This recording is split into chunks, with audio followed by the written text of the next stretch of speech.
All right, so today we're going to tackle a word that, we all think we know, but maybe don't fully get: sin. And let's just forget the whole idea of it being just breaking rules. We're going to look at it as something deeper, like a broken connection, and, more importantly, how we can actually restore that connection. So let's just start with this question. I want you to just imagine for a second. What if everything was just whole? I mean, no brokenness, no feeling of distance, no need to hide anything.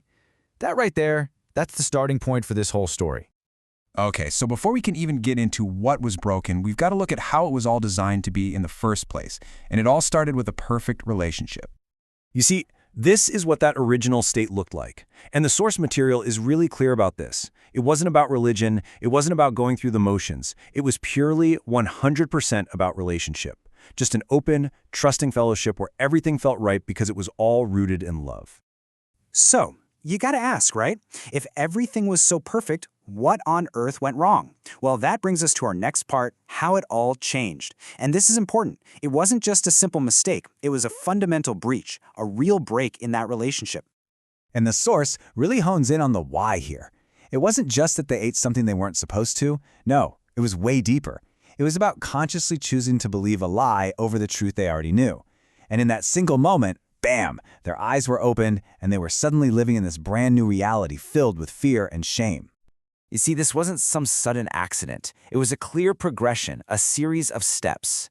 First came desire. The tree looked good, right?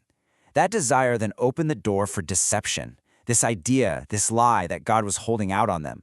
And only after that did it lead to the actual act of disobedience. It was a very conscious, step-by-step choice. And the fallout? It was immediate. That incredible connection they had, that easy, effortless fellowship, just gone, severed. And these emotions they had never even experienced before, shame and fear, they just came flooding in. And what was their very first instinct? To hide.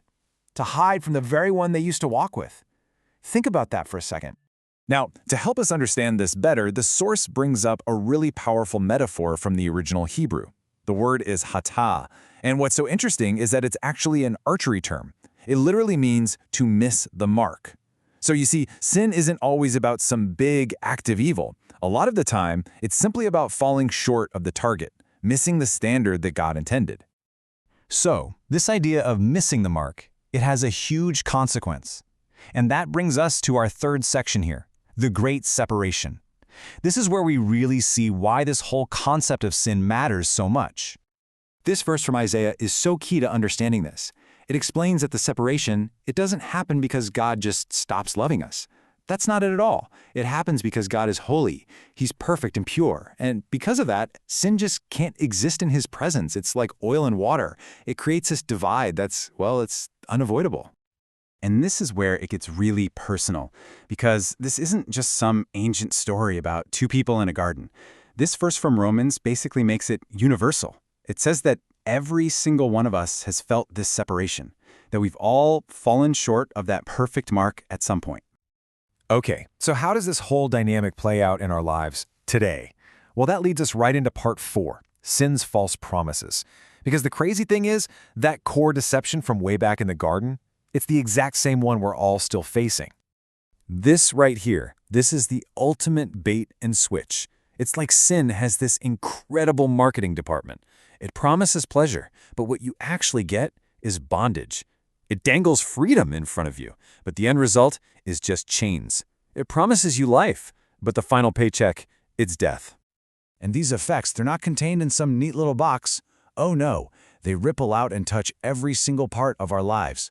The source talks about how sin blinds the heart, makes us less sensitive spiritually, and it just hardens our conscience over time.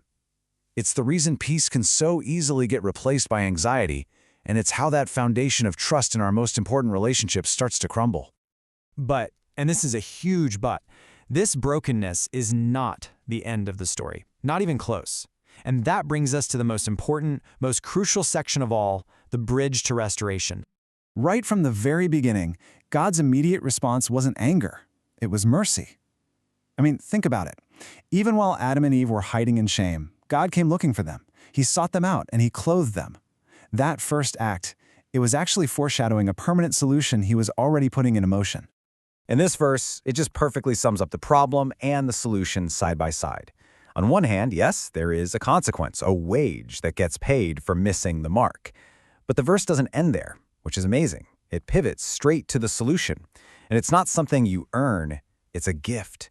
The gift of a totally restored relationship made possible by Jesus, who becomes that bridge across the great separation.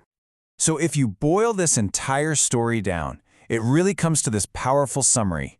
Sin is what creates the separation. Truth is what shines a light on that gap and makes us see it for what it is. And Jesus is the one who restores the connection. Okay, but what about that feeling we sometimes get, that internal nudge, that little voice inside when we know we've missed the mark? What is that feeling we call conviction? Well, here is a really incredible, a totally different way to look at that feeling. It is not a sign that you're being rejected. It's not God angrily pushing you away. It is the absolute opposite. It's God pulling you in, calling you back to Him, back into that relationship. And this verse gives us the practical next step.